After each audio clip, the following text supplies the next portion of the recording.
ጥምቀት በማን ስም? ወደ ኤፌሶን ሰዎች ሐዋርያት ሥራ ምዕራፍ 19 ቁጥር 1። አጵሎስም በቆሮንቶስ ሳለ ጳውሎስ በላይኛው አገር አልፎ ወደ ኤፌሶን መጣ።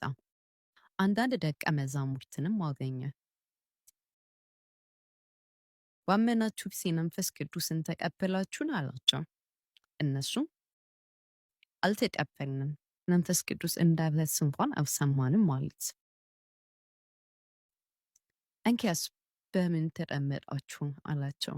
እነሱም በዮሐንስ ጥምቀት አሉት። ጳውሎስን ዮሐንስስ ከእርሱ በኋላ የሚመጣው በኢየሱስ ክርስቶስ ያምኑ ዘንድ ለአሕዛብ እየተናገረ በንስሐ ጥምቀት አጠመቀ አላቸው። ይህንንም በሰሙ ጊዜ በጌታ በኢየሱስ ስም ተጠመቁ። በሥላሴ ትምህርት ላይ ጥያቄ ካሮት ጥቅሶቹን ይመልከቱ። ንጉሣችንንና ጌታችንንም ብቻውን ያለውን ኢየሱስ ክርስቶስን ይክዳሉ።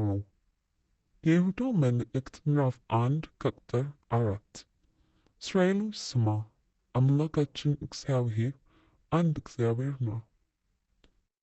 ኦሪት ዘዳግም ምዕራፍ 6 ከቁጥር 4 የእስራኤል ንጉሥ እግዚአብሔር የሚቤዥም የሠራዊት ጌታ እግዚአብሔር እንዲህ ይላል፣ እኔ ፊተኛ ነኝ፣ እኔም ኋለኛ ነኝ፣ ከእኔ ሌላ አምላክ የለም። ትንቢተ ኢሳይያስ ምዕራፍ 44 ከቁጥር 6 ከማኅፀን የሠራ የሚቤዥህ እግዚአብሔር እንዲህ ይላል፣ ሁሉን የፈጠርሁ ሰማያትን ለብቻዬ የዘረጋሁ ምድርንም ያጸናሁ እግዚአብሔር እኔ ነኝ።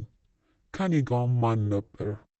ትንቢተ ኢሳይያስ ምዕራፍ 44 ከቁጥር 24